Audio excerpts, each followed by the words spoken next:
obligations all across the city. So we'll go ahead and kick things started now. It's 7 o'clock because, as I was just saying, for folks who are watching this recording, we're joined now by Manhattan Borough President Mark Levine, who the club very enthusiastically endorsed at our last meeting for Comptroller. I'm Sean Coughlin. For folks who don't know me, I'm the president of the Hell's Kitchen Democrats, and we're fortunate enough tonight to be joined by a number of our endorsed elected officials. But as I was saying, our wonderful borough president, Mark, has a number of commitments this evening, so I want to turn it over to him to say a few words, and then we'll ask a few questions before we have to lose him to other folks. Thank you so much, Sean. I'm really honored to be with you and grateful for your support in this election. For those of you who are not here, and as we had a little pregame chat, this is a tough moment. It's a tough moment for Democrats, for Americans, for New Yorkers.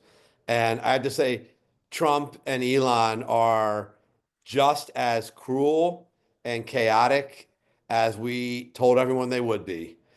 And we are dealing with the consequences now, directly targeting New York, targeting the people of the city, targeting immigrants in the city, targeting LGBTQ New Yorkers, targeting the budget of New York City government, targeting the budget of our nonprofits. This is real. And this is a moment for us to stand up and fight. I get the temptation to want to hide and curl up under the covers right now because it can feel hard even to look at the headlines. Sometimes it feels like every time I get a news alert from the New York Times app, I get a pit in my stomach.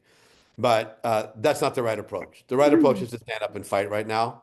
And as I said a few moments ago, the work you're doing as a local Democratic club is more important than ever. And the stakes of this election coming up in 2024 are more important than ever. We have a chance now to select government from top to bottom in New York City, from city council up to mayor, and of course for comptroller, that's willing to fight and willing to lead and willing to deliver results for New Yorkers on affordability, on public safety, on restoring confidence in government. We got to do those things. It's why I'm running. And to have your support here really means a lot. And I want to thank all of you who are out there collecting signatures for me and making the case. And I think, Sean, maybe you might have asked, like, what would I like folks to say if they're out canvassing for me? Is that right? Maybe I'll Yeah, just say, I think our petitioners, we only get a couple of moments to sometimes talk about folks. So, what can our volunteers, when somebody says, well, who's Mark Levine? What's that kind of one line that they get to say to convince them to sign? yeah, former public school teacher, founded a community development financial institution in Uptown Manhattan, and leading for the city now during COVID, leading on affordable housing, and the kind of person we need fighting for us as comptroller. That would be my elevator pitch. If you have more time, I think you can talk about some of my plans, which are really focused on affordability. I actually released a plan today. We'll get you a copy um, on using pension money to invest in a prudent way in financing affordable housing across the city to build affordable housing that's not getting built right now. Um, my big focus on the broken mental health system. Some of you have heard me talk about this, but we have one state mental hospital in Manhattan. Let me see if you guys have been paying attention to all my videos and my speeches. Anyone know where that hospital is? Only one in Manhattan. Pop quiz.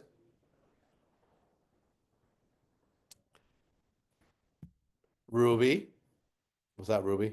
Is it Roosevelt Island? It's close. It's on Ah, Randall's Island. oh yeah.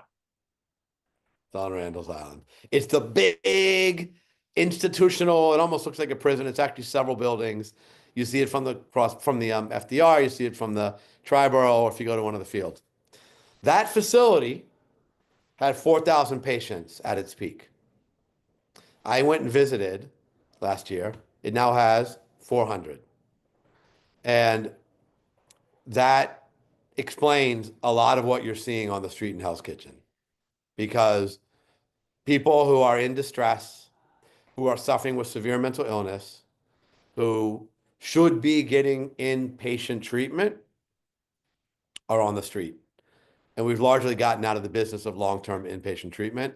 I'm going to be a comptroller who fights to fix that, who fights to expand what we're doing on Randall's Island, and similarly on Bellevue for shorter term care, where we also have a paltry of beds.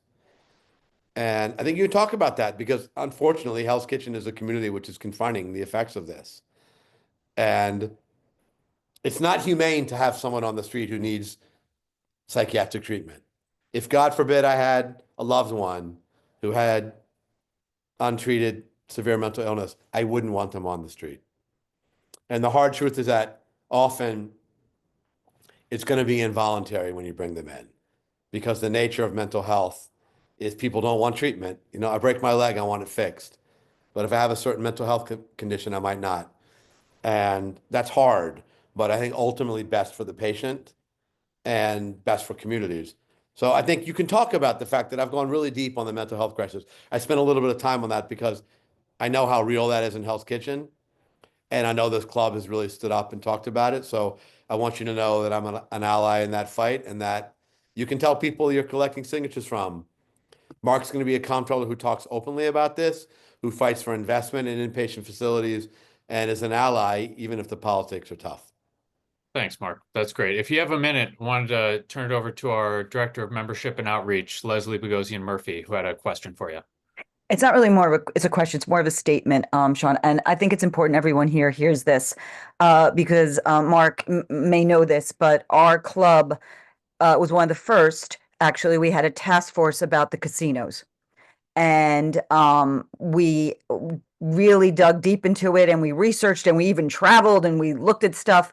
And everyone, it's really important here that Mark, as borough president, just came out with his recommendation as borough president for what related in one of the bids. There are a few in New York City or downstate that would like the casino. Now, before they did that, Related had to kind of, change a little bit zoning stuff, and there were some amendments for Western Rail Yards because they want to build a casino there, and everyone here I think knows that.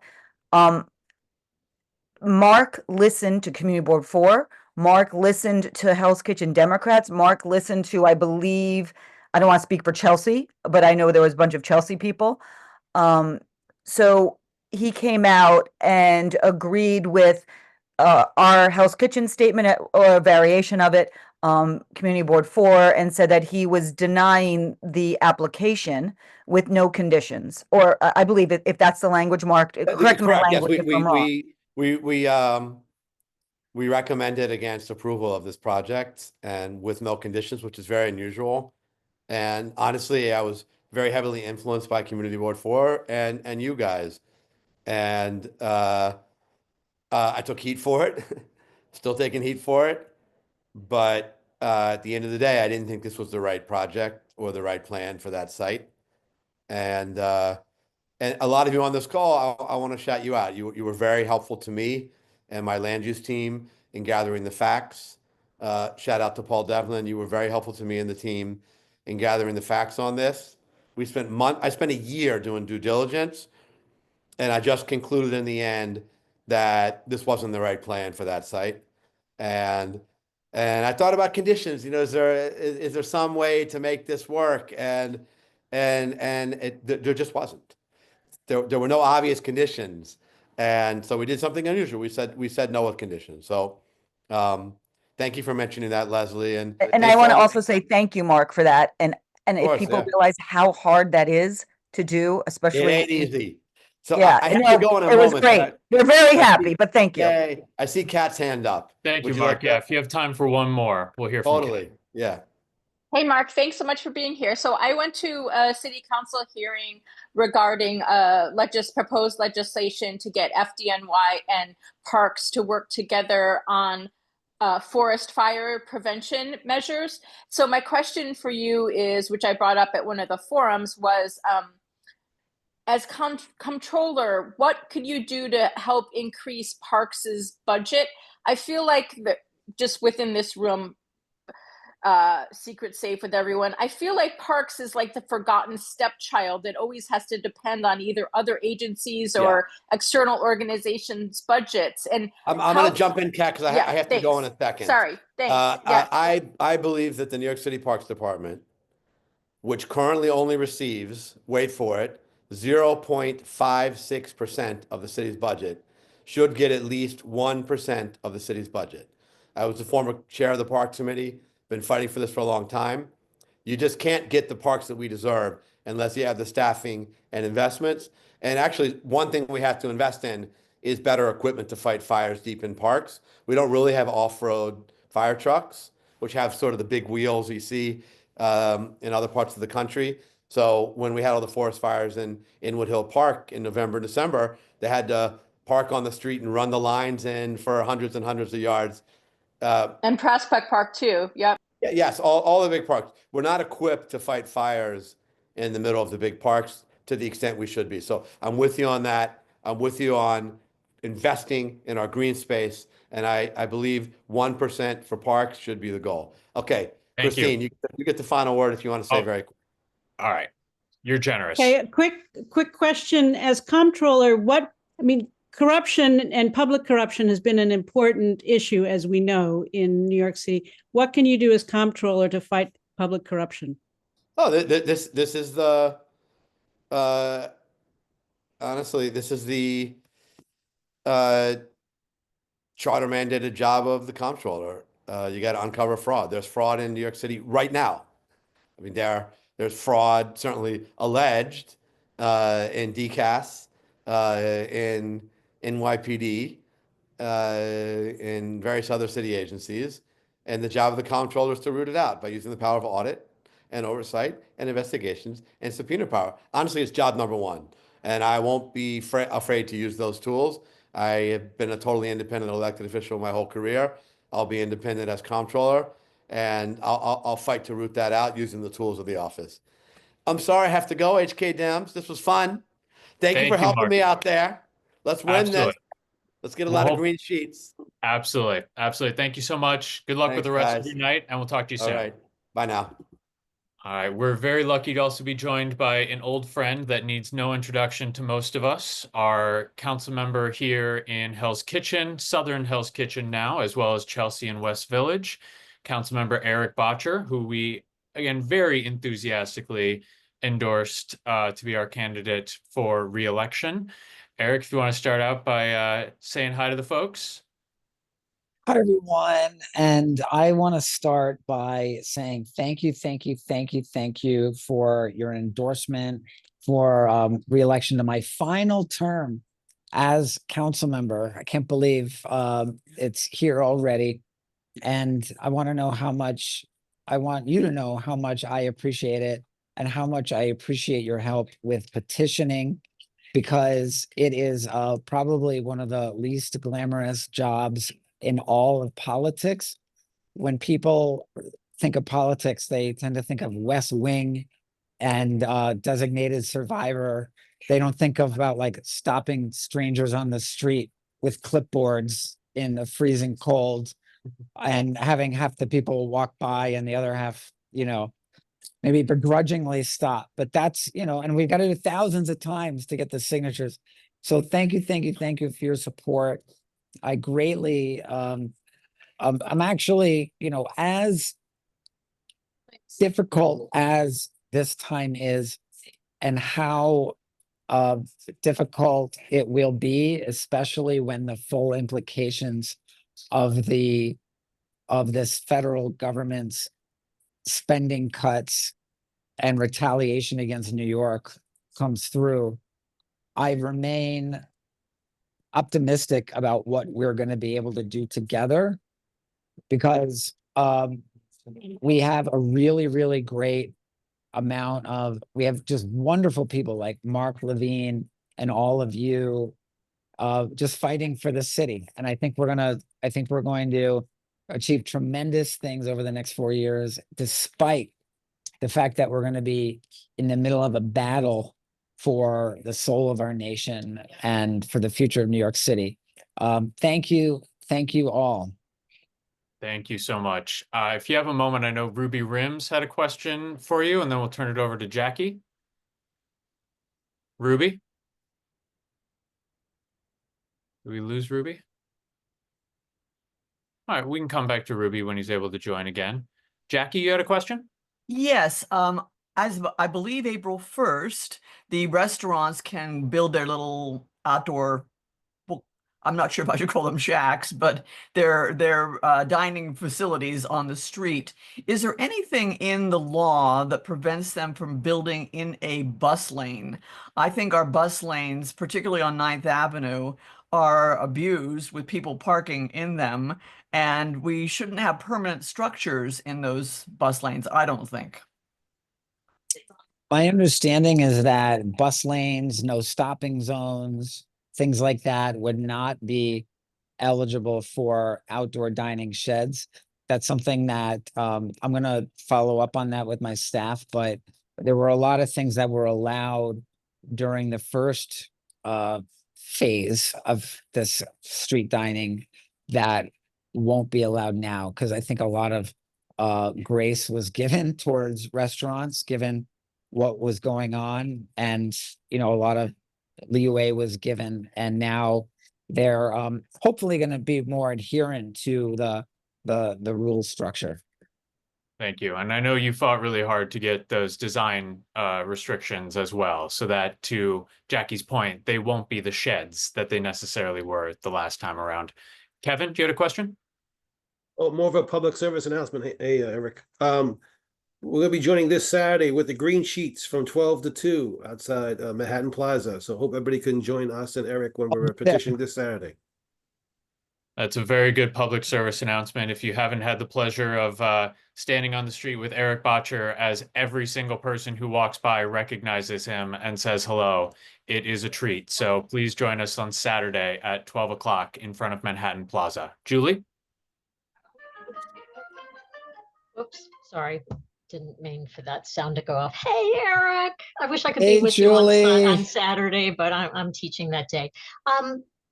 I can't believe it's your last term, but you just started. I know. I know this is premature, but have you thought about what's next? I've thought about it because I get asked like 3 times a day. And I do wish that we had more than 8 years. I think term limits are a good thing because I think that they bring new energy into legislative bodies that could otherwise be, somewhat atrophied. But I think 8 years, I think 12 would have been a good amount. So I think it's going to be just a matter of like, what, where things are at, what opportunities exist. And, maybe I'll continue in public service, or maybe I'll go, run a nonprofit or something like that. But I try not to think about it all the time because this is a job that I always wanted. And it's easy in life to like always be thinking about the next thing instead of enjoying the things that you wanted. This is the best job I've ever had. By far, this is the best job I've ever had. And I'm just trying to, every minute of every day, make the most of it. And then, keep an eye out for other things that might come up, and see if it's something I'd be interested in. Well, don't sleep on maybe being a subway busker. Take the guitar down into the subways and serenade the folks. I've been asked. It's like people stop me, so that's the best guitar I've ever heard. All right, we got Kat. Hey, Eric. So Kat. I think everyone on this call has so much to thank you for, and I can't believe it's going to be your 3rd term. So all of that said, on the subject of design, I just want to bring up what I would love for you to see in your last term would be, which I know you're already doing, but in maybe a more sort of organized, documented way, which is to sort of inventory the cultural assets in your district. And I would love to see the Keith Haring mural that's on the public swimming pool wall that abuts the J.J. Walker Park in the West Village saved, and that's one among many other. Like right outside your district, the Chrysler building is like in disrepair, and to me that's a travesty. And I know you're very much architectural historian, history friendly, but you have the power to like make legislation and make inventories that will stick. So I'm just throwing that out there as like a suggestion and ask. Thank you. 100%. And I will move heaven and earth to save the Keith Haring mural, and I believe we will be able to. One of the things I still want to accomplish, and we're working to accomplish, is getting more murals and more quality street art in our district. Not graffiti, but street art. And we were approached by a Italian artists about doing a mural, and we connected them with Hell's Kitchen Park, and they met with the folks from Hell's Kitchen Park, as you know, Kat, that gorgeous mural that will hopefully be put on the side of Debo's building. It's like a blooming flower. I mean, it's really going to be gorgeous. We're talking to the building owner next to McCaffrey playground. I just think, beautiful public art is just adds a little touch of beauty and whimsy into our lives when we live in a city that's, let's face it, New York's not the easiest place to live. So anything we could do to, add culture and beauty to our lives. Absolutely. Councilmember, I'm sorry to cut you off, but we've been joined by Comptroller Brad Lander, who can only join us for a short amount of time, but we are all so grateful for everything you've done, including you being with us every step of the way. Thank you. And he we put out a great housing plan today. Sure did. So we look forward to petitioning with you on Saturday. Thank you so much. Of course. Thank you so much for joining us, Comptroller Lander. We were so excited to endorse you for mayor at our last meeting and wanted to turn things over to you to give you a chance to say hello to our members.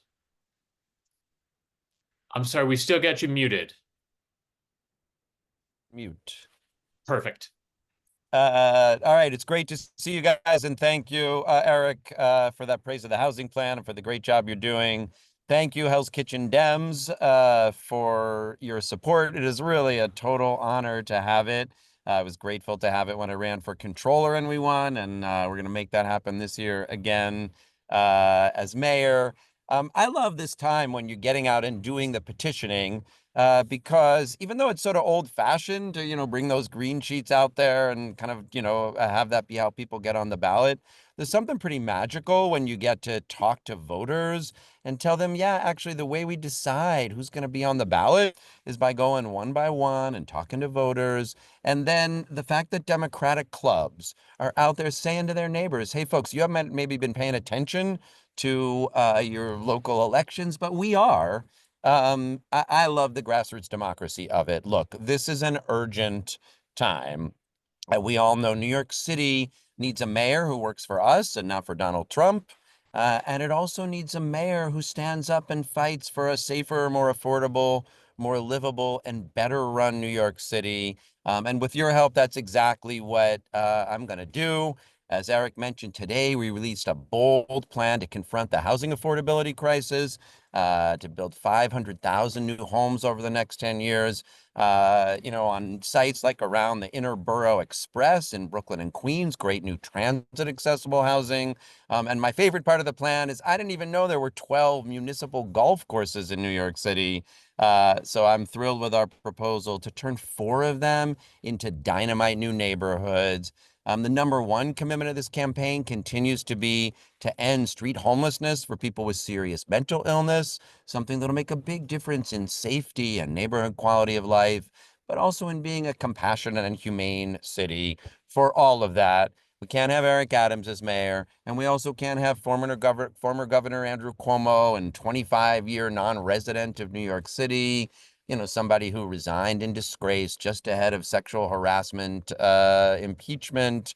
And what that means is bring in a mayor back who you could trust, who's working for you every day, who will stand up when Elon Musk tries to steal $80 million from New York City, and then just focus every day on actually delivering the city government that you deserve to make our streets safer and cleaner, our housing more affordable, our neighborhood quality of life better with things like that public art, but also like the trash getting picked up and dealing with moped chaos.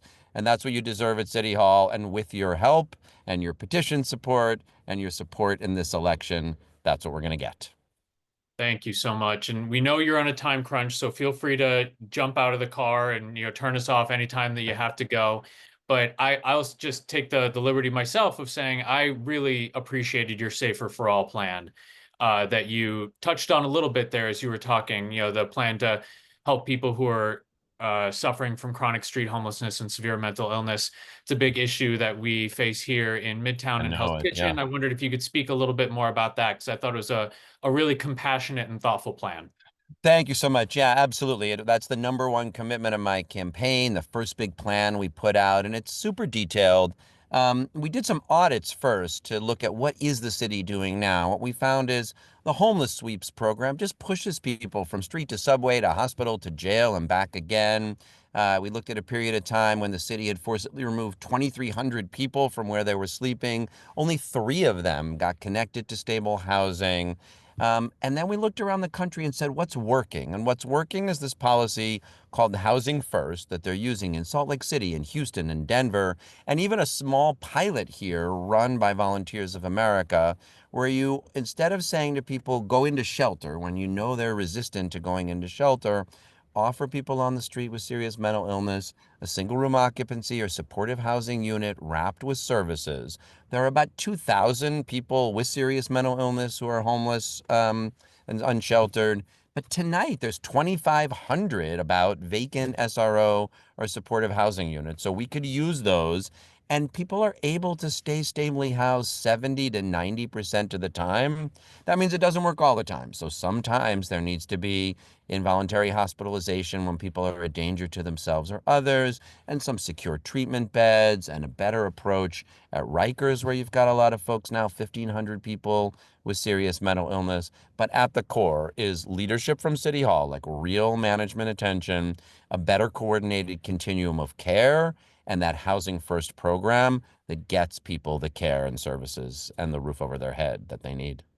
Thank you so much. And for those who are interested, I think it's a brief 75-page plan, Safer for All. So yeah, we'll drop it in the chat. You've dropped it in the chat. Yeah. But I think take a look. It really is a model of kind of the style of leadership that I like to bring. Some of which I learned from Gale Brewer, who I see is joining us now. Actually, I'll give you 2 examples, because I met last week with one of the providers of this intensive mobile treatment service that's for about the 1,000 people with the greatest need. And there were 2 case examples that really just showed me here's where government could work better. So one caseworker said, I've got a client who's on the street who's been 6 weeks eligible for this housing unit, but HRA made a mistake on their zip code. And until that gets fixed, I can't get them into the housing. And I don't know if I'm going to even be able to keep them. And I said, well, who can you elevate it to at City Hall? And they're like, we don't have anybody that we can talk to there. So having a czar at City Hall that really focuses on connecting the dots on one of our most important issues. And then the second issue was a person who said, well, my clients at Woodhull Hospital, this is someone who is not ready to come out of the hospital by their own admission. And so we want the hospital to refer them to a state psychiatric hospital where they can stay a while longer, but Woodhull won't do it. And I said the same thing, like city, that's part of the New York City health and hospital system. So you need a real, like a mayor who's got, going to appoint a street homelessness czar to make sure those kinds of things get connected, people get connected to housing, and the system works better. So yeah, check out the plan. I think you'll find it will really make a big difference here. Thank you so much. If you have time, we have a question from our district leader, Paul Devlin. Great. Hey, Brad, great to see you. Thanks so much for being here. I'm glad we're being able to help you out this year. As you were just discussing that, it made me think about sort of the importance of interagency communication And we've recently had the new expansion of the Midtown Hub to come up into Hell's Kitchen. We have Midtown Community Court, which is a different approach to judicial system and criminal activities. So can you give any thoughts about how you do more interagency communications? Yeah, I love the Midtown Community Court. I've sat in cases there just a couple of months ago. And actually yesterday I went to the Brooklyn Mental Health Court, which is a similar great model. But yeah, I'll give one more example. I just did a meeting with all the business improvement districts, and they wanted to talk about this plan because they said, Controller, we're never thought about as part of the homelessness system. But we see people the most, like in the bids and plazas. That's where people hang out. How come we're not tied in and we can't get easy? We just got to like call 311 like everyone else, except here you are paying us to try to help keep the commercial districts safe and clean. And yet we're not networked into the systems that are supposed to be responding to issues like this. So yes, that is a lot of the work of government. And, you know, the thing I was referring to Gale about is she's like a one-person machine for that kind of coordination because she's gotten to know everyone and can take your constituent service. And that's good. But of course, you want a mayor who's prioritizing that at City Hall and trying to make the agencies work together. They can't do it on every single thing, but on something as critical as ending street homelessness for serious mental illness, where you do need your healthcare institutions, your housing institutions, your policing and public safety, your sanitation, and your business improvement districts all coordinated together. That's an area where we'll have it. Well, Councilmember Brewer also knows everyone because everyone at some point has probably worked for Councilmember Brewer. That is true. In government. So if you have time, we'll do one more question. Yeah, from we'll our take Liz's president. question and then I got to We'll jump. do Hi, one more Brad. from Keith. Really quick. So, okay, additionally, when we're on the street, okay, aside from this issue, can you give us one other bullet point, one other issue we should stress when they ask us? I got a great plan on moped chaos. Well, so let me say the three big issues that I'm running on in my campaign, I'll get to mopeds in a minute, are end street homelessness for people with serious mental illness, confront the housing emergency with 500,000 new homes and better plans to protect tenants and pathways to homeownership, and expanding childcare and after school. But if people are on the street of Hell's Kitchen, I bet they're like, the mopeds are just like crazy. So I will drop in the chat my plan for real improvements, which include going upstream to the sales folks, because you're not allowed to be a car dealer that sells unlicensed cars to people with no licenses. But that's what we're doing with mopeds. We don't have to. There's new state law. We can stop the mopeds because now even if you seize one, they're so cheap, they just get sold right back in. So we can go upstream. We can hold Uber Eats and Seamless and DoorDash accountable for the trips that they are making money on. And then some on-street enforcement will actually make a difference because you're filling into a systems change where we're not just flooding the streets with illegal mopeds. So check out the plan. Great, thank you. And I think, yeah, so I love thank your you guys plans. so much. Your plans are so detailed. Thank you. Run the city. Yes. I think you could just say he's really going to run the city well. Thank you All so right. much. Thank We you all really so much. appreciate Really your time. appreciate you guys. Thank you so much. We really, really appreciate you. And we want to turn it over to Councilmember Gale Brewer, who we are thrilled to have represent much more of Hell's Kitchen than she did a few years ago. So thank you, Gale. If you want to say hi and say a few things about the campaign, we're so happy to have you. Thank you. Whoops, hold on one second. I'm standing in a hallway here. You can hear me? Oh. Yeah, you can hear me. I don't know if Yes, we can hear Yeah, you. we can hear Yes. you. Okay, so first of all, thank you for the endorsement, and it's great to be out doing the petitions with you because I had a great time on 57th and 9th Avenue. For me, I don't have anybody running against me at the moment, but I think to picking up on some of the things that the controller mentioned, the big issue is mental health on the streets. And I have been recently with a group called Be Heard out in Queens, where they have social workers and EMS workers going out together. And as Brad said, the problem is they do take people off the streets, but there are very few places to put them. And one example that works, along with what he was stating, is something called, run by Project Renewal in East Harlem. And what it has is it's got 11 beds for men and 3 for women, very small. But guess what they have? 24-hour psychiatric, 24-hour nursing, and 24-hour OT. And that makes a difference. Everybody has their own room. They want to go there. And from there, they go to supportive housing. We need more of those, not Rikers, not the congregate housing like at Bellevue, men's shelter, but something that people can feel is getting them help. Anyway, that is a perfect example. In terms of other issues, I mean, I think their Community Board 4 is known, and therefore your area, for extraordinarily good housing policy. I can't tell you how impressed we were when your neighborhood came up with a housing plan. I wish other neighborhoods would do the same. But it's an issue that actually, if people would listen to Board 4 and to Hell's Kitchen in general, you would find a solution. That is, you know, sort of the model for me. I'm also, we just passed a bill on composting in parks, which is very exciting because the bill basically says all parks have to compost. And as a result of the bill, a group called Reuse has just signed a composting contract with Central Park Conservancy. So they're going to be composting, which they were not in the past. There are so many issues. Those are just some of them. I look forward to working with you on the hub issues. And of course, I spend quite a bit of time with Judge Wang at the community court. You are so fortunate to have that in your midst, as was indicated earlier. We have had moped discussions there. I just met with him to bring him to talk to others about mental health issues. So Dr. Katz, who's head of H&H, just met with Judge Wang on my suggestion, because I think they need to talk about ways that they can work together. There's a million issues going on, but thank you for being the great Hell's Kitchen Dems. Thank you, council member. We know you had a limited amount of time available, so we understand if you have to leave, or we have, you know, we're happy to talk to you about a few other issues if you have a little time, whichever. Yeah, go ahead. I'm in a hallway and I'm fine. We appreciate that. One of the issues you've been so fantastic about are the quality of life issues. And I want to specifically highlight your work to identify and shine a light on illegal smoke shops. I wanted to know if you wanted to talk a little bit about that, because I know that's something that has been a major issue here in Hell's Kitchen and something that you've been a real leader on. Yeah, what happened was from 54th to 96th Street, maybe a little bit above, there were 93 smoke shops illegal at one point. And so we got the sheriff. I went out a lot. We got the sheriff to close them down. Most of them stayed closed.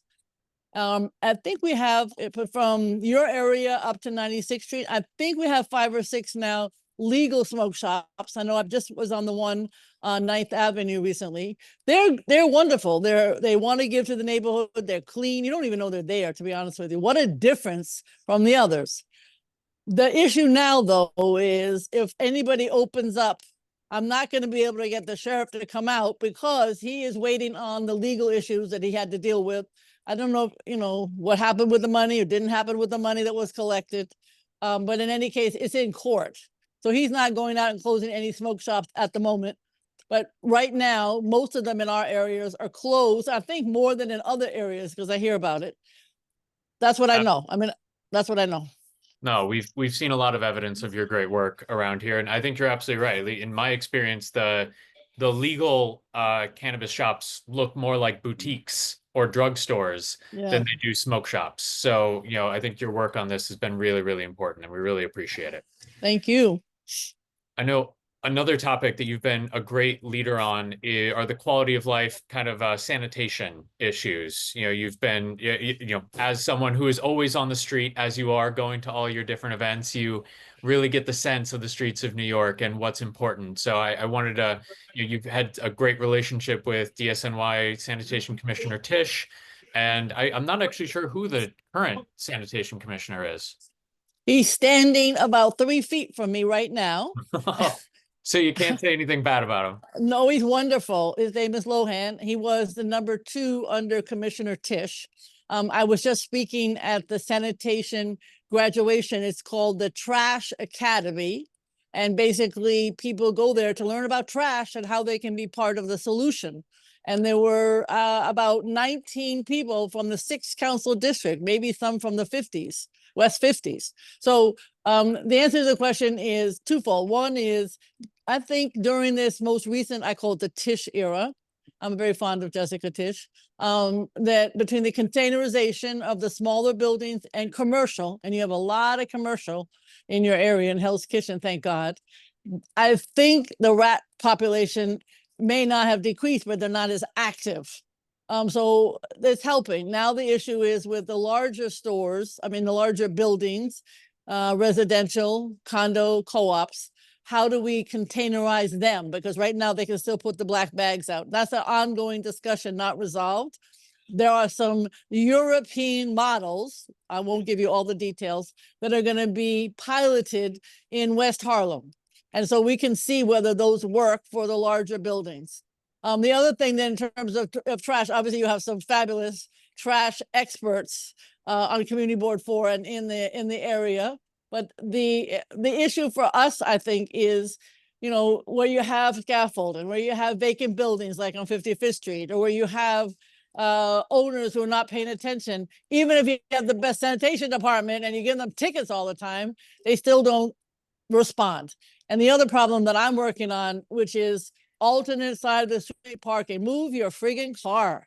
Because I don't know what happened during the pandemic. They just got used to not moving it. And then the sweeper goes down the middle of the street. So we're working to try to get in Albany, actually cameras on the street sweepers. Then those cars would move.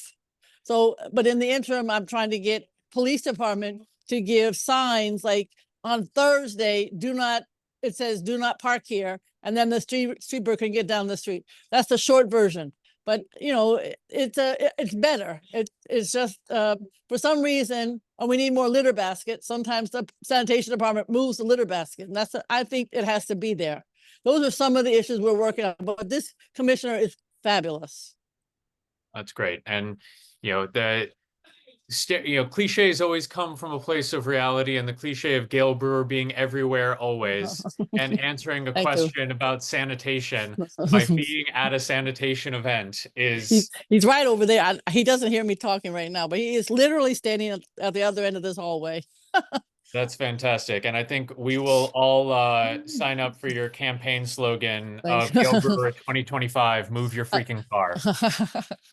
Thank you all so much. Thank you, Council Member. We look forward to doing care. some more petitioning with you soon. Absolutely. Thank you so much. Take care. Bye-bye. All right. We've got a brief break while we wait for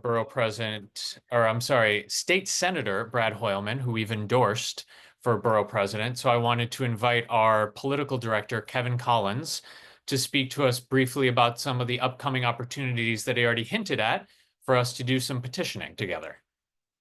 Well, thanks, Sean. I thought I was supposed to do a presentation on HKDems opening up a cannabis shop. Did I have the wrong presentation? That's for next month. That's the next month? Okay. How's everybody doing tonight? We're doing all right? You saw the email I sent out for those folks who got it. You know, college basketball has March Madness. We have March petitioning. In college basketball, if you win the game based on most points, then we have to get most signatures on the petition. And there's one person here who gets a lot of signatures, so we have to try to rise up and see if we can match that person.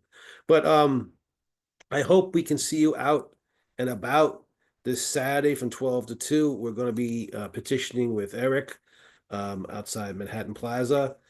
If you get a chance, please RSVP. Just shoot me a very quick email saying you're there. I'm just trying to get a sense of who's coming.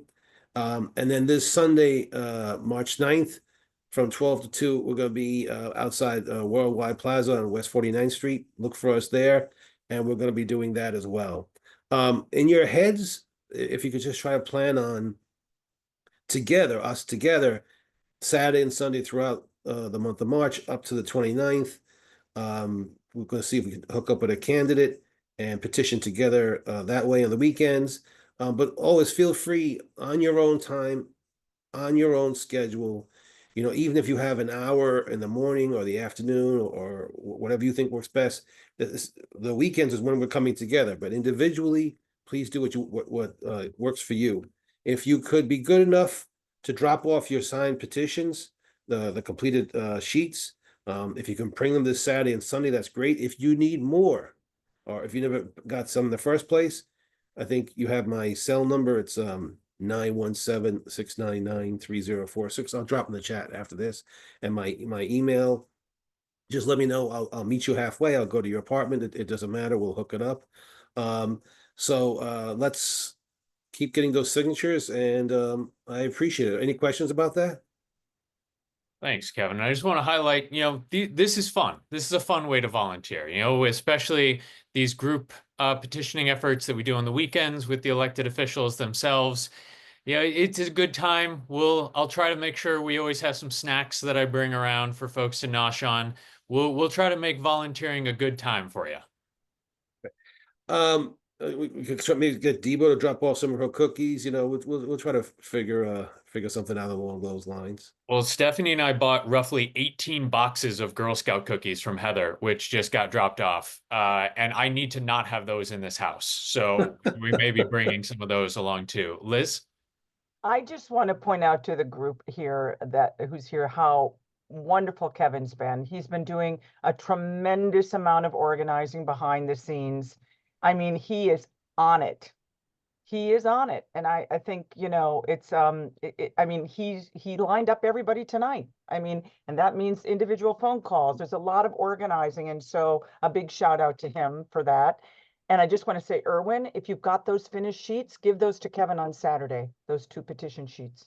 Okay, cool. Okay, that's it. Thanks, Liz, but it's really a team effort, and I appreciate everybody's support and working with you all. And again, I thought Saturday the kickoff went really well, so thanks everybody who showed up. The room was packed. If I remember correctly, Brad Hoylman-Sigal said that he went to a bunch of events that day, and ours had the most people at it. I felt a lot of electricity in the room. So let's just keep that momentum. And also, please take pictures. When you're out there, if you can, take pictures. Shout out to Shawshank. He took a wonderful video of him with Gale Brewer. And if you could send it to myself or Sean or Alita, and we can post it on social media and also on an e-blast as well. Absolutely. That's a great flag, Kevin. And when Kevin says it's a team effort, he means it's him and his 3 clones that he has. It's a truly impressive effort. Thank you, Kevin. I wanted to give Paul Devlin, our district leader, a chance. For those folks who may or may not be aware, there is this delightful group called County Committee that's made up of local volunteers. And I think we, unlike petitioning, this is a slightly less, you get asked slightly less of you as a county committee member. Paul, if you want to speak to that a little bit. Yeah, thanks. I just wanted, because I appreciate the time. County committee, people ask, what is it? And it's officially the structure of the Democratic Party of the County of New York. And within the party structure, each election district has 2, 3, or 4 representatives for the Democratic Party. So we elect, just like I'm elected as district leader through the Democratic primary process, district leader is the executive committee of the county committee. Each member of the county committee is elected from within their own election districts. So the way to qualify to be elected is have your name on a petition, gather signatures within the boundaries of your home district, and your name, if it's competitive, your name would appear on the ballot. If we have competition for county committee seats, I will probably shoot myself in the head, because there's no reason that this is, we have 107 seats to fill in our part of the 75th Assembly District. So there's plenty of opportunity for people to get involved at the most granular part of local politics.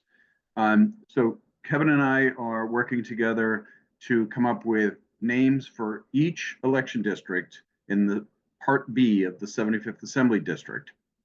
So anybody that's interested in being on county committee, let us know. We'll assign you to an election, even if we have election districts that none of us live in, and we'll assign people to those election districts. So you can run in an election district that's, but in Times Square, right? So we'll get you connected into a certain space. So anybody that's interested in doing that, send me a note or send Kevin a note, and we'll work together to get you elected. And that's in the 75th Assembly District. You can see Danny Rosemary leaning into the screen, because Danny's in the 67th Assembly District, which I don't have control over getting people elected in the 67th, even though I want to. Mhm. I just can't get, I tried to get them appointed. It doesn't seem to work. So we'll try again this year. I just Well, want thank to shout out to Maxine Span, who's also in my district with me, also an orphan. Hi, Maxine, and thank you for being here. We nice. love our Hell's Kitchen neighbors on the west side of 10th Avenue. Absolutely. Liz, if it's all right, we'll come back to you, you and Brad. Carl in a moment because I see we were just joined by Yeah, I State see. Senator Brad Hoylman. And I know we only have him for a short amount of time because we are lucky to have him represent us locally. And we are very hopeful that our neighbors in the north and south of Manhattan will soon have him represent them as well. Thank you, Sean. That's so nice. Really appreciate that sentiment. Good evening, everyone. Brad Hoylman-Sigal here. I'm standing here in Lower Manhattan at an event tonight, as is happens to, as some of the time. But I'm sorry I can't be there in person. But I guess this is all Zoom, right? It's all Zoom, so it doesn't matter. Just wanted to say thank you for that amazing first week of petitioning. I know you getting to know Caroline, my campaign manager, and Nicole and Nate and Bella. We've really assembled a very strong team, and they really love petitioning with HKDems, which I think speaks to the enthusiasm and also the sense that we all have to get engaged. I was speaking to voters this morning on the Upper West Side at a dog park, and an older woman was telling me, she can't watch television. She can't even read the newspapers online. And then she burst into tears and she was like, what can I do? And our response was, come join us, petition, get engaged with your local political club. We have to be boots on the ground and activated at this point in our city and state and our nation's history. There's just too much at stake. And I think in so many ways, petitioning is representative of kind of the first step in engaging a wider public on these crucial issues. There's just too much coming out of Washington. And, we have to gear up, Sean, for in less than 2 years, we're going to have midterms and an opportunity to stop the nonsense and hatefulness and absolute racist attacks on so many of our fellow New Yorkers, whether it's from Washington or, sadly, City Hall. There's a lot of work to be done. So I see petitioning as the first step of many that we're going to be taking together. And I'm just so grateful to have the opportunity to be endorsed by HKDems. You are such an enthusiastic and well-organized club. I was so impressed by the number of petitioners you had this weekend out on the streets and at your gathering meeting. So again, from the bottom of my heart, thank you, and looking forward to being with you this weekend and every weekend until petitioning's over. And also, on Tuesday, we're having a kind of a wrap up to our financial filing party at the Museum of Broadway. Sean, I'm sure you've been there. I was at the ribbon cutting. It is very. I figured you were, because you're a Broadway guy. But for those of you who haven't, or those of you who want to come back, you are cordially invited as our guests this Tuesday. I know Caroline and the team are going to be sharing the invitation with you, but it should be fun.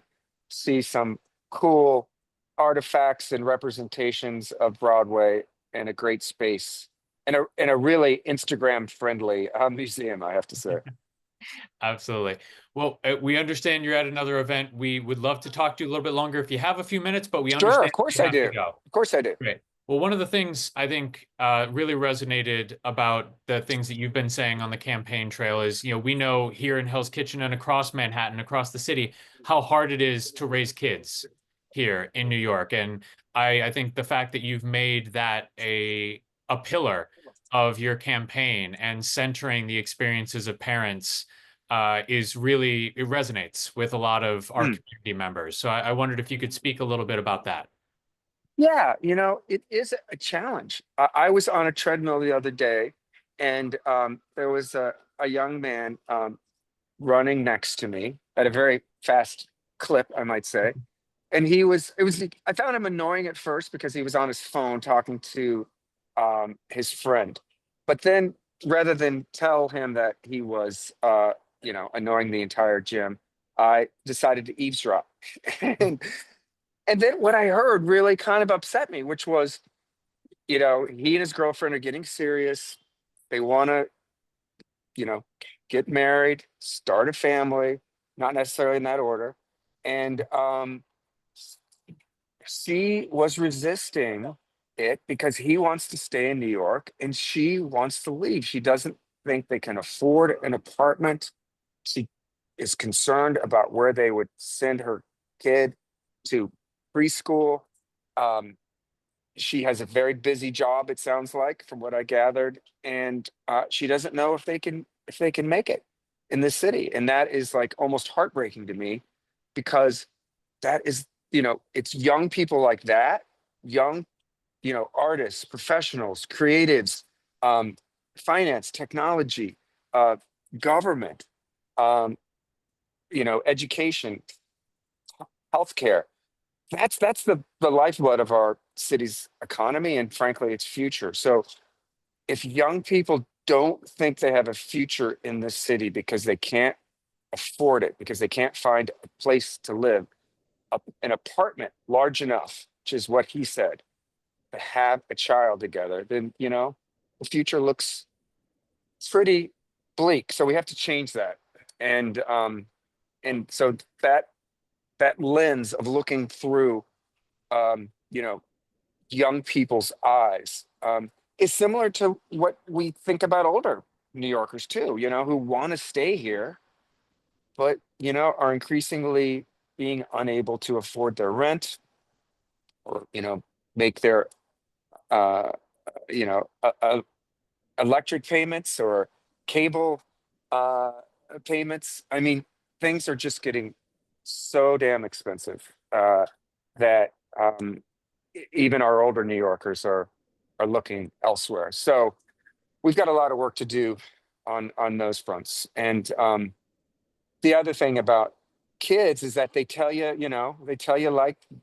like they see it. And so, the kind of naivete of a child is also very telling, particularly when you come across a protest around Gaza, or a homeless person who's struggling on a subway platform. They really do share opinions that you might not hear from your husband, or your partner, or your friend. So it's a telling and powerful thing to be a parent of a young child, and also a candidate, frankly. That's beautiful. A thing that I've heard recently, and I'm sure you've heard as well, that a lot of the bad guys up in Albany are actually rooting for you because you've been such a pain in the neck to all the special interests Oh my in Albany gosh. for so long.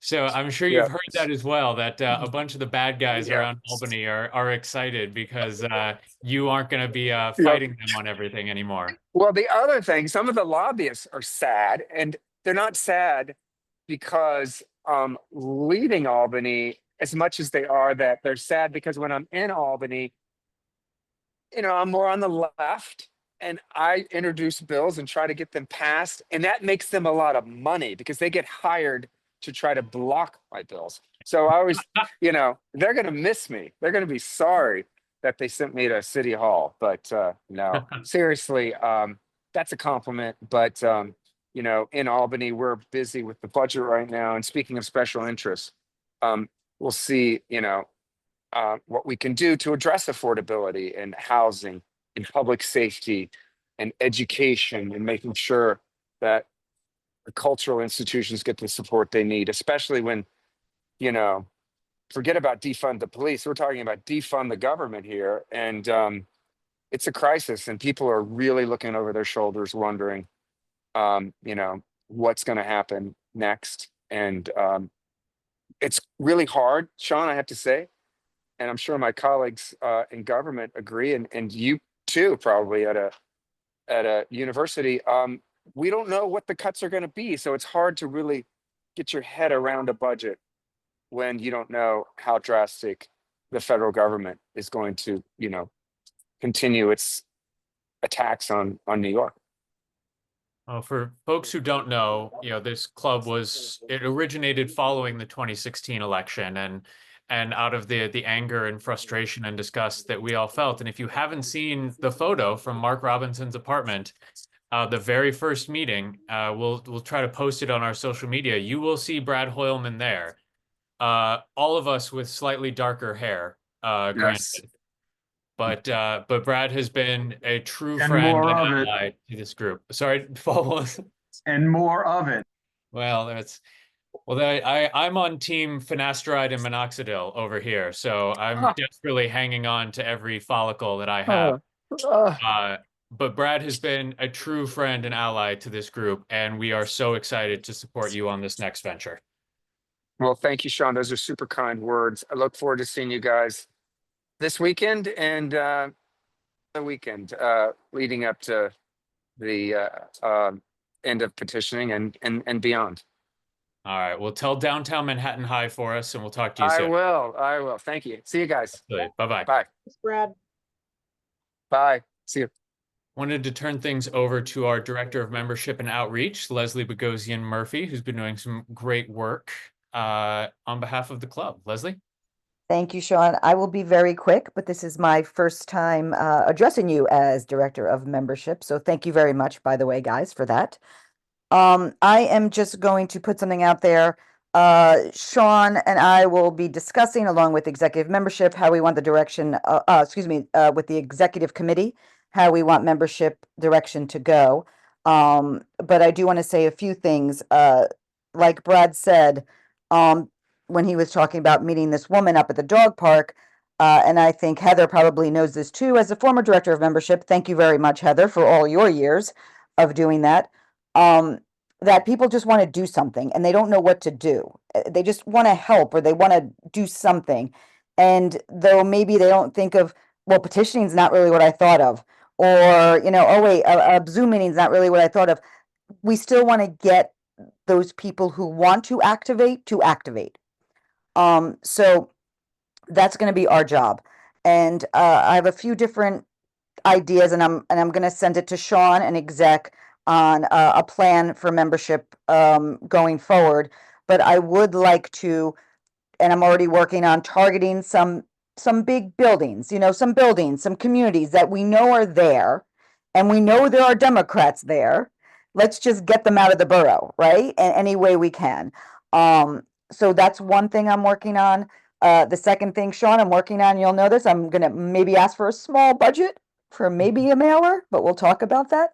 But the reason why I'm saying all this is because if anyone wants to join the membership committee, I know Heather had her membership committee, and obviously anyone who was on that is welcome again. But if anyone would like to join and have our first meeting, which has not yet been determined yet, we'll see who the people are who are going to join. That would be first thing. That would be wonderful. I can put my email in the chat. I think most of you guys have it. But if you're interested, or you know someone that's interested, I see some new faces on here, and I'm not going to shout you out because I don't want to embarrass you. But I would love if you could reach out to me if you want to see what you could do, and I could definitely funnel you. If it's not with membership, I can funnel you to Kevin, and he does, political, or I can funnel you to fundraising or events. So I see you're on here. Welcome.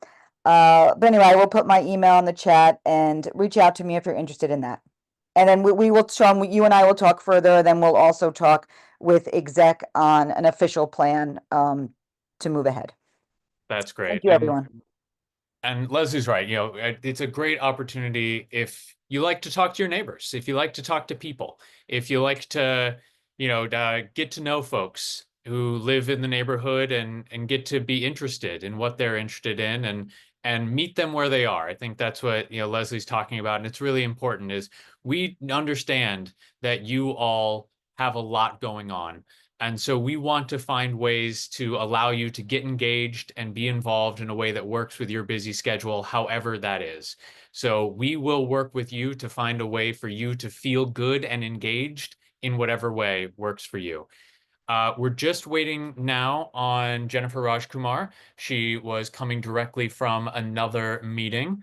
So I wanted to circle back very quickly to the county committee discussion that we were having, because especially on the tail of hearing from State Senator Brad Hoylman, for folks who don't know, the county committee is also responsible for deciding, voting on who will be the Democratic Party's nominee in the case of a special election, in the case that a seat should become unexpectedly open. An example of that would be if our current state senator, Brad Hoylman, based on all of our hard work, is elected to be the next Manhattan Borough President, that would then create a vacancy for his seat of county committee.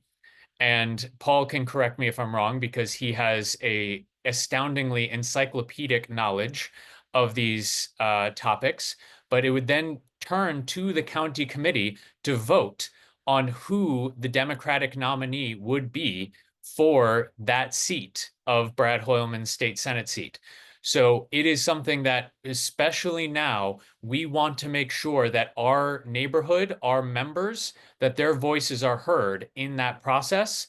So, please let us know if you would like to even just learn more. You don't have to commit on a first conversation. We're like a timeshare place. We're just trying to get you in the door. We'll have a conversation with you before we make you sign anything. But, just if you want to get more interested, please let us know. And as Leslie said, we've got a lot of great members here who I've already seen do some incredible volunteer work. So we're so grateful to have you. Carl? Thank you, Sean. And I think correct me if I'm wrong, but wasn't Jerry Nadler originally selected by county committee to run for the congressional seat? So this is, this is an important role, and, can have major consequence for us. So everybody here should really consider it seriously. So Paul, what do we have to do? Like, what is the county committee member, we're on it. You said you all are appointing to your election districts. And do you have to petition for county committee? Because I've heard folks have done that before too. Could you just explain how we get onto the county committee? Is it only through appointment? As of right now, and I see Jenifer's here, so I'll be very quick to let her take time. On the petition sheets, you'll see at the bottom, there's space for inserting names for county committee. We can elect people for county committee through putting their names onto the petitions and circulating it. As I said, we have 107 seats to fill. If we don't fill them all through the election process, then we can appoint seats at the one and only organizational meeting once a year that everyone comes to. Otherwise, county committee doesn't get called into action unless there's a vacancy. So you can get elected now, or you can get appointed later. I'd like to get as many people elected as possible, as quickly as possible. And just to wrap it up, before we turn to our guest, this is not something that has a weekly commitment to it. You don't have to show up to a meeting every week. You don't have to go. This is something it's kind of being in the reserves. So we just have you available in the case that we are lucky enough to have Senator Hoylman become the Manhattan Borough President. We're able to call upon you to choose who our Democratic nominee for that seat will be. We are very, very lucky to be joined by Assembly Member Rajkumar, who we're very enthusiastic about endorsing for the role of public advocate. And we're very grateful for her to join us after a very busy evening already of a number of meetings. So I'll turn it over to Jenifer. Well, good evening, HK Democrats, and it's I who is lucky. I am State Assemblywoman Jenifer Rajkumar, your candidate for New York City Public Advocate, and I have never been more excited. I want to thank all of you, President Sean Coughlin. Thank you for your thoughtful leadership. A district leader, Paul Devlin, for running a great shop down to every election district. To the lovely Vice President, Liz Keefe. She conducted an amazing petition training this weekend for anyone who didn't get to see it. It was so well done. And she and myself and the incredible Leslie Murphy, your talented district leader, Adrian Ford, we all went out petitioning, and it was a huge success. We are determined. We will make history and elect a woman to citywide office this year here in the city of New York. And you know the saying, if you want something done, give it to a busy woman. Also, another truism, well-behaved women never make history.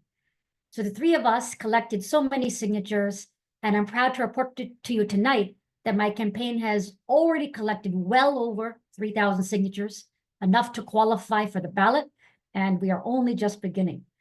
Allow me to reintroduce myself to anyone who doesn't know me. My name is Jenifer Rajkumar, and I'm grateful to be here with you as your endorsed candidate for New York City Public Advocate. No one thought I would be here. My parents came to this country with just $300 in one suitcase. My mom was born in a mud hut in India. And so I am so grateful.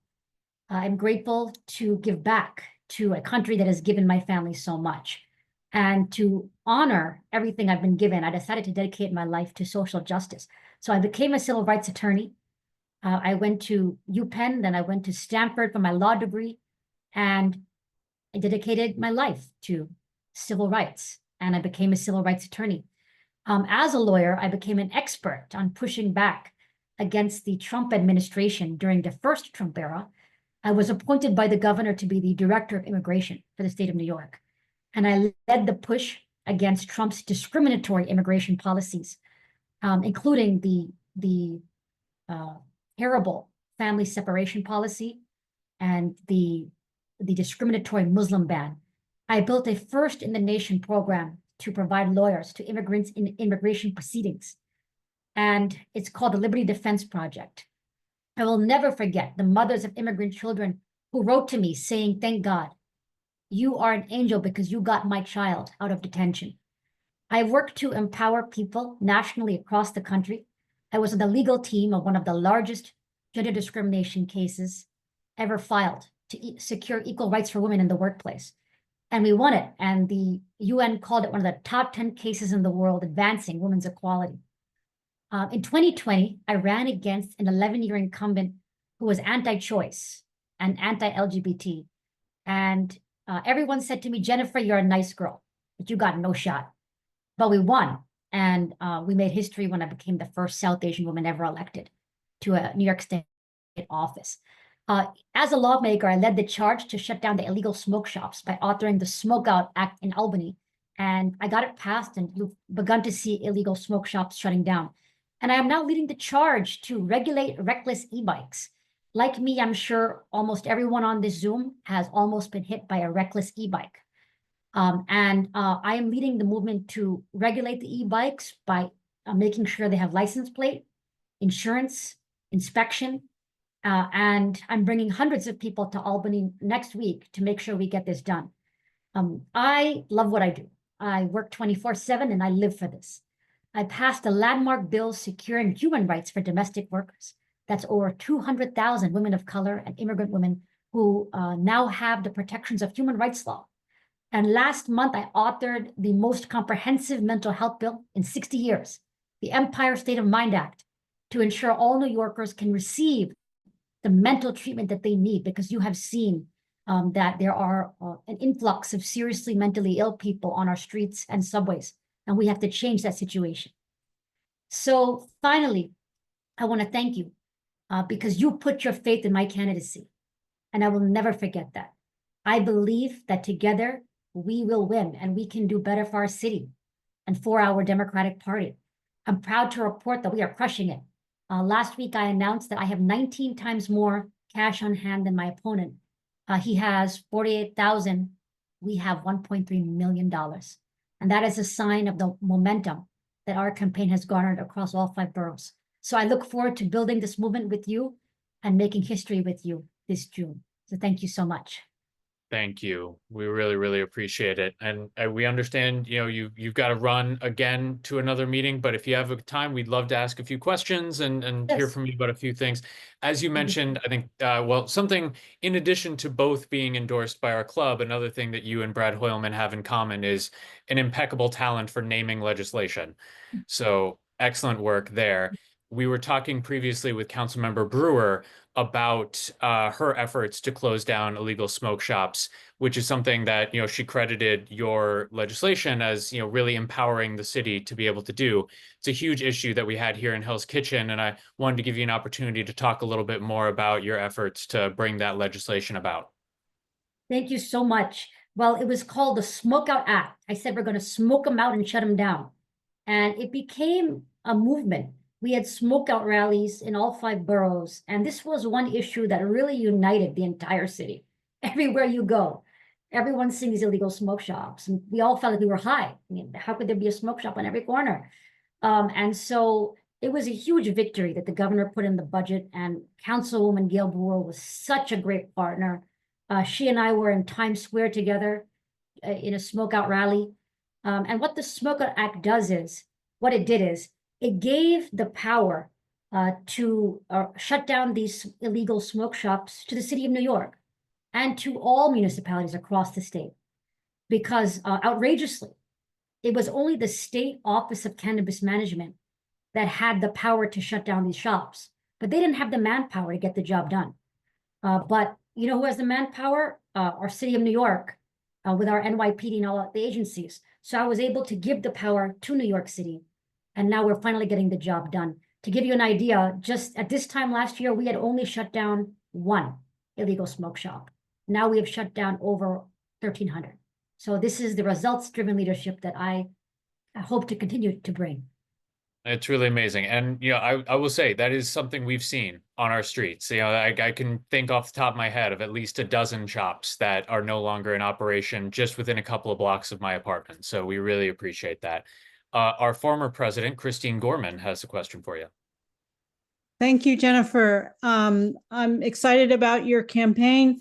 I just wondered, one of the things that a lot of us are struggling with is, we put our trust in people running for office, and then they disappoint by self-dealing or making excuses for what politicians are doing that is not for the benefit of everyone. How will you, as public advocate, help to restore trust in government? Really good question. It's my goal to make government work again, make government work for people. And that's what I've done my entire life, has been dedicated to doing good for people. As a civil rights lawyer, someone who's fought for reproductive justice at the National Women's Law Center, as a director of immigration, day in and day out, I'm just fighting to help people, to serve people. And that's my only goal. Everything else gets in the way of that. Government is not something that should be used for profit, should not be used for self-gain. What we are doing here is serving people and making this the best city that it can be. And that's how I have lived my entire life. So I hope to bring integrity to the office of public advocate and to make our city government work again. And thank you so much for the great question. Thank you. I'd be curious, having gone from, representing an assembly district to now pursuing a citywide office, if there are things that sort of surprised you about different neighborhoods or areas of the city that you may not have known before you started campaigning there. That's a really great question. I have been around the city for about 2 years now. They actually would call me the everywhere omnipresent assemblywoman. They say the lady in red who's everywhere, because I just have so much passion and energy that I have gotten out a lot. I'd say what surprises me is, one thing I would say is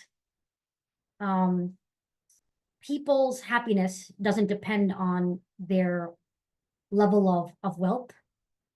That's something that is really kind of incredible to know, because in this job, I meet people of every income level every single day. And I guess what's also surprised me is sometimes people don't know how much they have in common with others just 5 blocks away.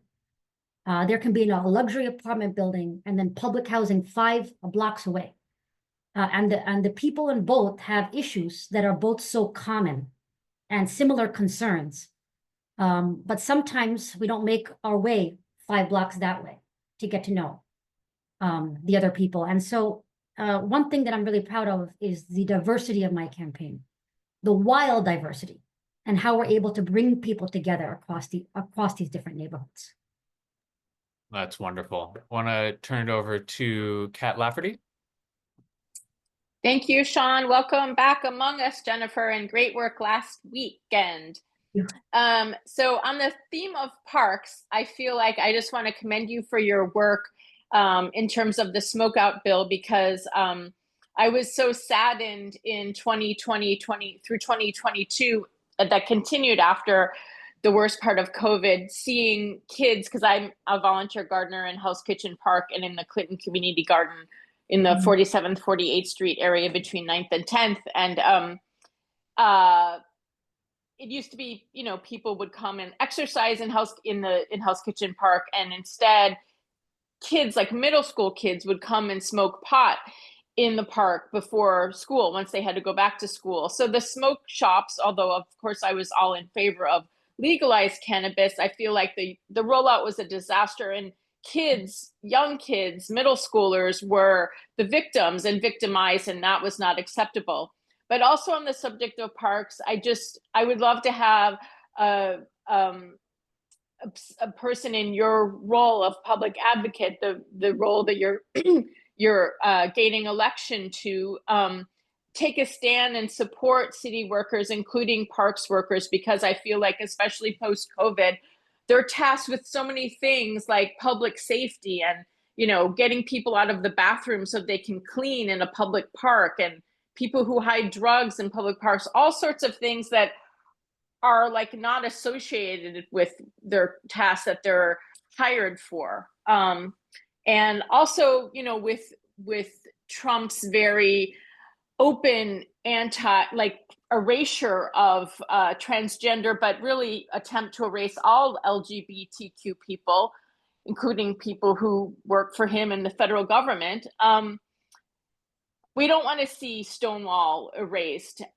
We don't want to see, and the people who work there are also parks employees. So in any rate, parks is a theme of mine that I feel like it might not always be, you know, taken up as a major theme by a public advocate, but I think it's an area to look at.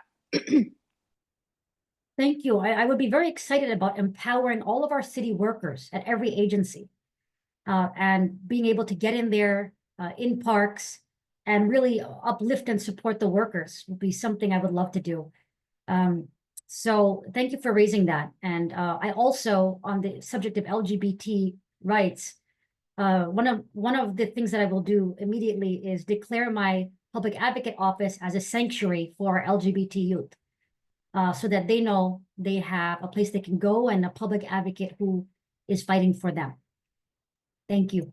That's great, and especially important, you know, to those of us here in Hell's Kitchen, where we're home to Covenant House, which is a nonprofit that serves as a home for runaway and homeless youth, many of whom are LGBTQ. So very much appreciate that. Liz? Jenifer, hi, welcome back. So this is not a question. I'm making an observation to those of you that have not petitioned with Jenifer.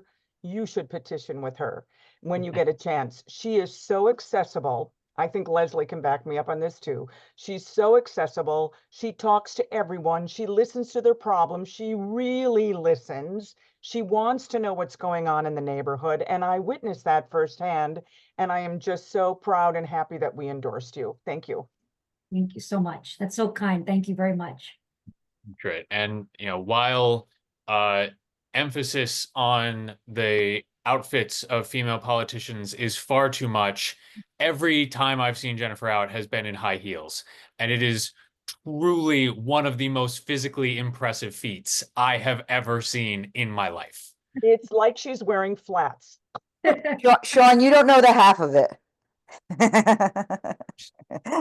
Guys are the best. The Ginger Rogers of the New York City political scene. Well, Jenifer, thank you so much for your time. We're so excited to be supporting you. And, we're so excited to be a small part of the thousands and thousands of signatures of support that you've garnered so far. Thank you so much. I'll talk to you soon. Sounds good. Thank you so much. All right. Well, that is our final candidate or endorsed candidate for this evening. I wanted to give folks an opportunity if they had anything else they wanted to say. The one thing I wanted to highlight, Mark Levine is hosting a drag brunch in Hell's Kitchen this weekend. We'll try to include some information and a flyer about that in the newsletter for folks who may be interested in that. And we'll also share information of the party that Brad Hoylman mentioned that's happening at the Museum of Broadway to make sure our members know all about that. Paul? I just also wanted to say thank you again to the club for your endorsement. Being your district leader is great fun, and I really enjoy it, and I'm grateful. Thank you. Thank you, Paul. And I will not name any specific names of our colleagues around the city, but we are very grateful for the district leaders that we have in you and Adrian, because not all neighborhoods are as lucky as us. All right, this was a fantastic meeting. Christine, please. I know we're at the end of the meeting, but I think it's important for us to have, we've endorsed who we've endorsed, and it's important for petitions and so forth, but the mayor's race has gotten very complicated with two big names being added to the list. And I would like to hear from the leadership, how can we talk to our neighbors and so forth about, about the mayor's race and particularly in light of ranked choice voting, what 3 or 4 candidates would go along with our endorsement of Brad. Absolutely. I think that's a great point, Christine. And as we get closer to the primary, we want to be more communicative about how the rankings played out in the club elections. For the sake of petitioning, we can only petition for a single candidate. So for this timing, we very much focused on the single most highest vote getter in each race. But I think as we get closer, highlighting the candidates who did very well.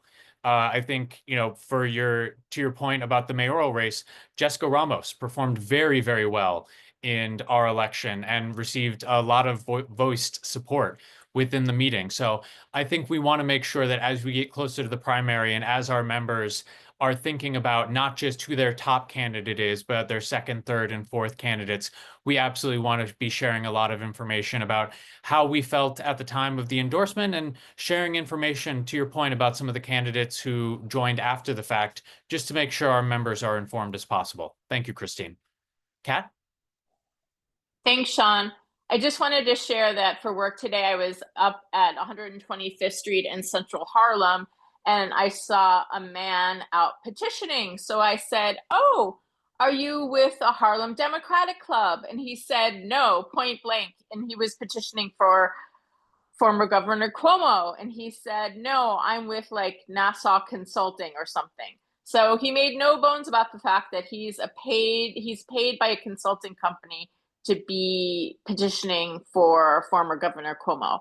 So I feel like that's a point, we could bring up when we're petitioning, because we're real volunteers when we're petitioning for Brad Lander. So thanks. No, that's a great point, Kat. For folks who don't know, a lot of campaigns, especially campaigns who are starting very late, like former Governor Andrew Cuomo, they often rely on paid petitioners to get their signatures. And for those of you who haven't had the pleasure of seeing a paid petitioner out at work, it is far less convincing than a passionate local volunteer is. So you're absolutely right, Kat, that I think it is fairly obvious when you see one of our really dedicated local volunteers out getting signatures for candidates they believe in versus the folks who are, collecting minimum wage. And shout out to them. We love people having jobs and getting their money, but it is very distinct when you see it in action. Yeah, and my point also was that it infringes on the work of the Harlem Democratic clubs, and that's inauthentic. But that's Absolutely. an aside. Absolutely. Thank you, Kat. Well, thank you all so much for sharing your time and energy with us this evening. It was so fantastic to hear from all of the candidates that we endorsed. I want to again thank Kevin Collins. Despite his claims that it is a team effort, it is a team of which he is an enormous part. So we're incredibly grateful for all of his time and effort, as well as all of you. Thank you so much. We'll be sharing lots of fun information after this meeting about all the events that we heard about, and we look forward to talking to you all soon. Have a great night.